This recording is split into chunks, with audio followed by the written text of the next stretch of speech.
The cryptocurrency market, where I show you step by step on how to grow your trading account.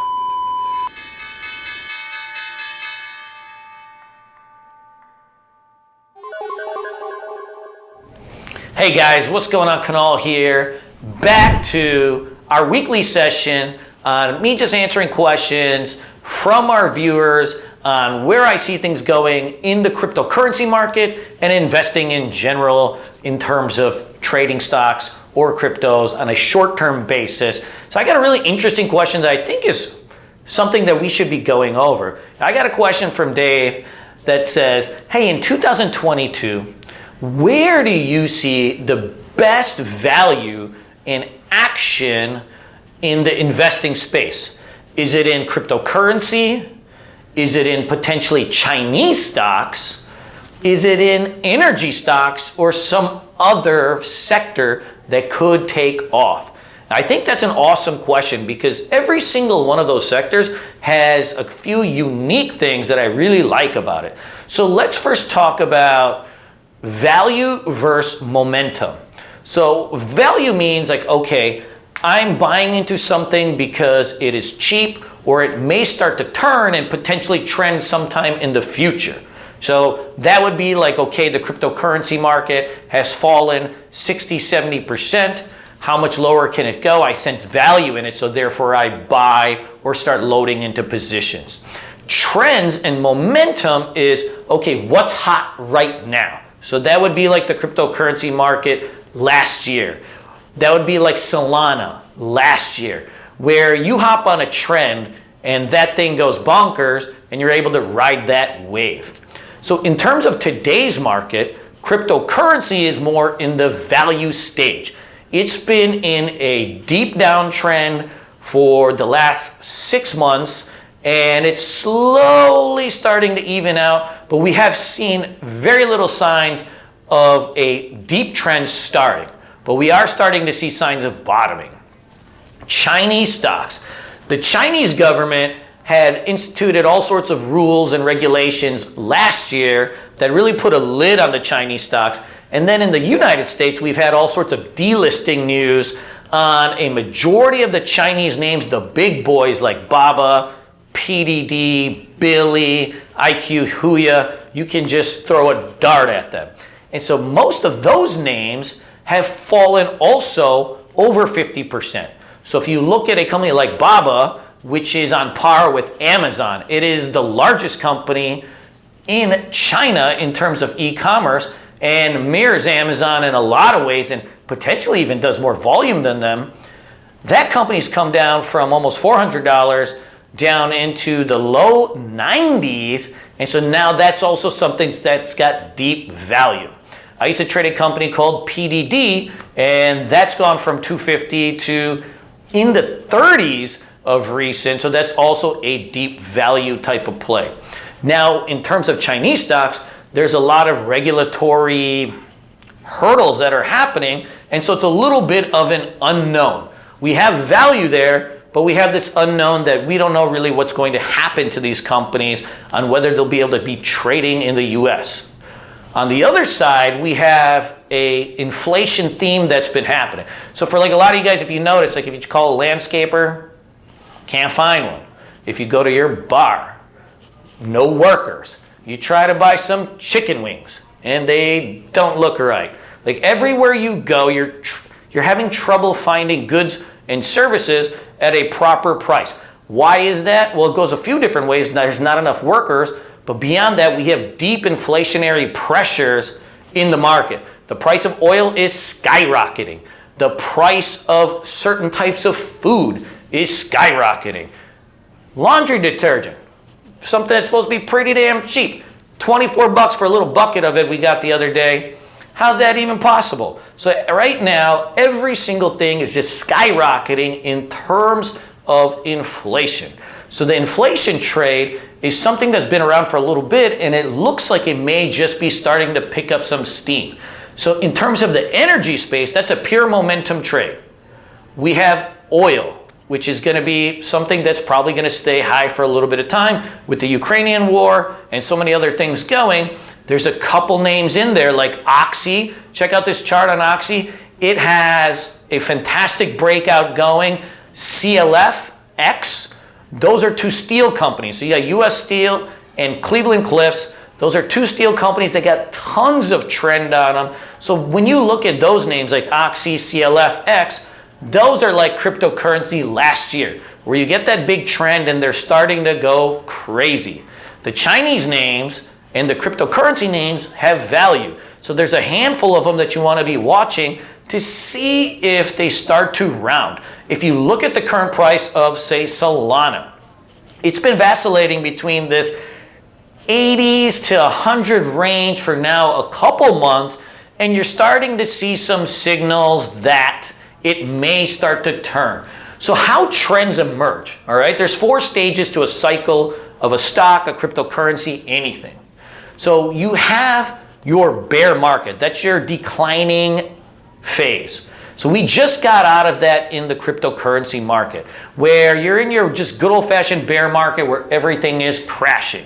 Then over time what happens is you enter an accumulation phase, where you go sideways for a period of time. So if you look at the chart of Bitcoin, Solana, it could be any of these cryptocurrency names, the metaverse names. Right now you're getting into this basing phase where they're not really going up and they're not really going down. They're just in this accumulation phase. What follows an accumulation phase, and why accumulation phase is actually very interesting, is it is what precedes a run-up phase, which is your bull market.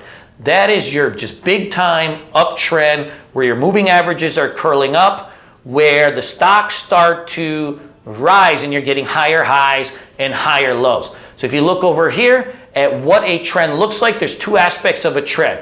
We have number 1, the slope of moving averages, which is defined by if the moving average is pointing up, the trend is higher in that particular time frame. If the moving average is pointing down, the trend is down in that particular time frame. Beyond that, we look at higher lows, higher highs, and then of course trend lines. So right now we're in that basing phase of Chinese stocks and cryptocurrency. If they start to come out of that and you make a higher high and a higher low, then now a new trend might be starting. In terms of the energy stocks, you got X, you got CLF, and you got Oxy, my 3 faves. These are in just big time uptrends. All your moving averages are pointing higher. Every base, every dip is getting bought. So one is for trending. So what I mean by that is, like, if you're doing short-term trading, you're going to hold something for 3, 4, 5 days, 10 days. You want to be in a trending name.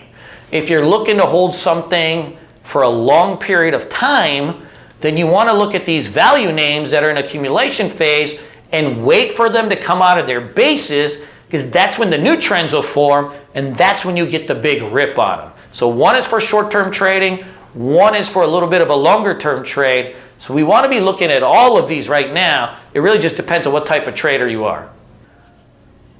In 2022, are you in the mentality and strategy of shorting the rips in crypto or buying the dips in crypto? Sarah Bear, that is an incredible question, because we right now are in a very large accumulation phase in crypto. What I mean by accumulation phase in cryptos, there's 4 market cycles. You have run up, run down, accumulation, and distribution. So after a rundown phase, which is like your just kind of market crash phase, you know, oftentimes in any type of investing, you enter a big long range. And range trading, guys, is the hardest type of trading to do. Let me just tell you, like, trading bull markets, pretty easy. Even in cryptocurrency, like when the market was rolling over and just in straight crash mode, where it was just going down and every bounce was getting shorted off, that's easy trading. Like a market bounces for a few days, runs into a moving average, you know, something like, you know, when SOL pops into these MAs, like it'll roll over so fast. And that's just what we'd call a breakdown pullback setup. But now what's happening is we've entered a range.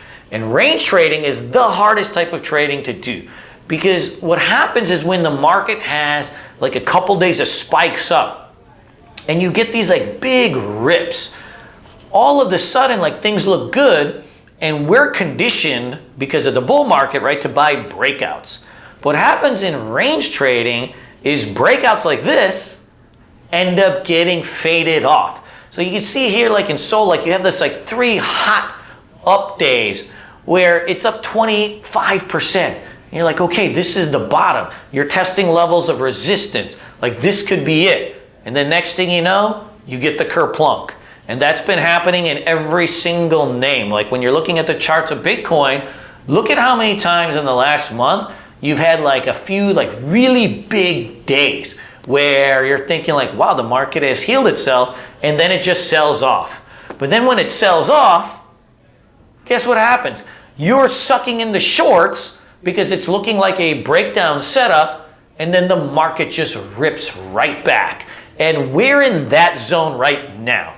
I think that the majority of the bear market is over. That big down cycle where your MAs are pointing down, where every single indicator is pointing down. We've entered a long-term range now. And so you're in the mentality of like when things look good, you have to remember that's when they get bad.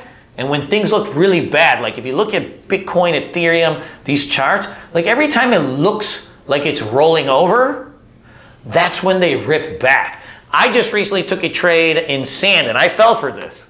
I recently took a trade in sand a couple weeks ago, where sand had a big breakdown level here at the 275 spot. And so I shorted this level thinking that's going to be the breakdown. This is where the bottom falls off.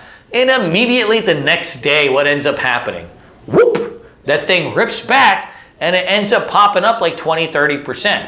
Now, I got out for just a minus a few pennies, but the lesson was learned. In a range-bound market, whenever it looks like you're going to crack, that's usually when they rip back. And whenever it really looks too good, that's when the market pulls. And so that's range trading in a nutshell. In a bull market, it's a buy high, sell higher kind of trading. In a range market, it's a buy low, sell high, short high, buy low market. So that's just where the dynamics of the market change, and it takes a little bit to get used to it. How you trade in one cycle is completely different than how you trade in another cycle. And we have 4 market cycles, so it's important to learn each one, the characteristics of what works in one versus the other, and that's what will supercharge your trading. Got a good question from one of my students who is primarily a stock investor.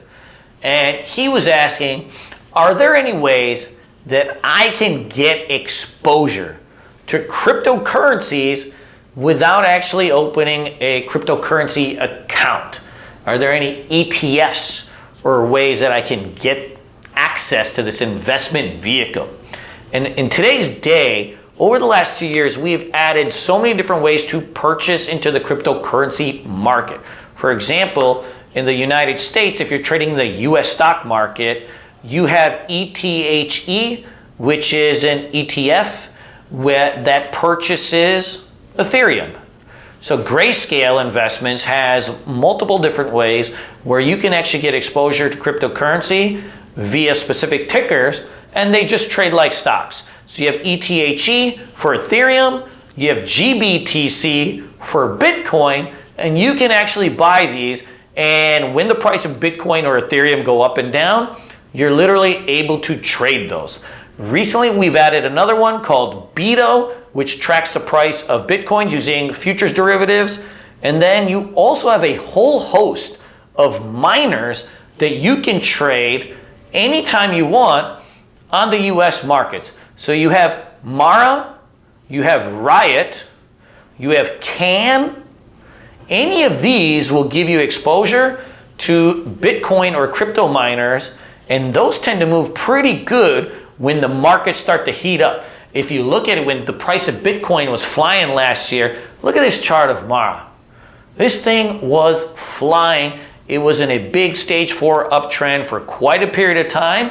And then when Bitcoin starts to tank, it tends to follow, and it also moves in exaggerated ways. So you don't have to actually buy cryptocurrency to get involved. You can trade some of these stocks. They're going to move around in a similar manner, and you'll be able to have some fun with those. Question from Tommy. have you ever considered doing any impact investing, or is it strictly about profits with you? So that's a good question. In general, if you're not familiar with impact investing, right, it's investing in things that have an impact. And I think for traders like us, that's probably, I mean, there's just no way around it. Like, that's not really going to work for us. Like, we don't really know, like, as a trader that does technical analysis, I don't know what half these companies do. I don't know what they do, who works for them, who their CEOs are. As a short-term trader, like, they're all just tickers to me. It's like, would it be awesome, like, if I was buying and trading companies that were like doing these amazing things? Yes, it would. But how the heck do we know which ones are doing that? And if those companies end up being duds, like their charts are no good, then I have a differing in analysis, meaning like, okay, I think this company's good, but the charts tell me the price is going to go down. Well, then what's the point, right? Like, you're buying it with the purpose of knowing you're going to lose. That doesn't really work for any type of investor, whether you're impact investor, day trader, short-term trader, long-term trader, fundamental trader, so on and so forth. So in general, I trade tickers, what can make me money in the shortest amount of time. And that's how technical analysis works. It's just following price action. Because in the end, price is the only thing that pays. Question. Do you think it's a good idea to change careers into cryptocurrency?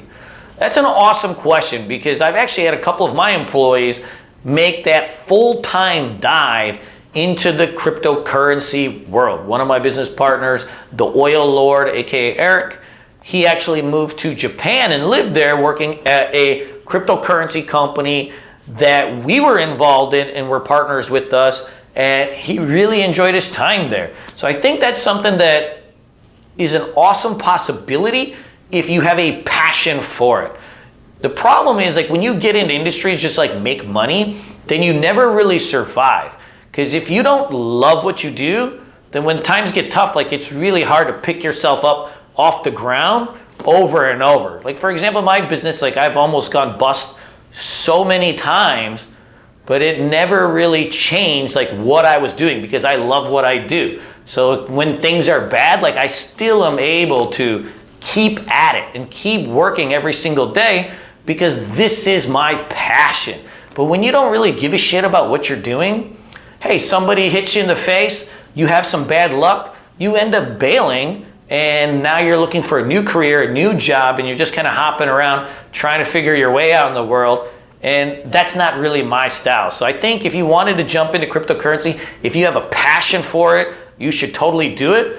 But if it's not something that's like in your blood that makes it boil, then you're really wasting a good chunk of your life, because life is full of endless disappointments. But if you love what you do, then those are usually just launch points where you're able to turn that into something positive and maybe something big. Good question on bots versus real trading. Right now, there's bots for everything. You go on your credit card company website, there's a bot talking to you. You go on your Discord rooms, they have bots for everything, relaying information. You talk to some Forex guy or go on a Forex website, right? They have all these bots that tell you you'll make pips. And so the question was like, are the bots worth your time versus spending the time learning to trade and doing it on your own, but you may screw it up? That's an awesome question, because, isn't that kind of the holy grail of anything? Like, if I could just park a few $1,000 and give it to this magical bot, and I would make pips or bitcoins every single day while I'm sleeping, while I'm awake, and I could be in a handful of years a bajillionaire, I mean, that sounds like a pretty good gig. But in general, in investing or trading, if it's too good to be true, it usually is.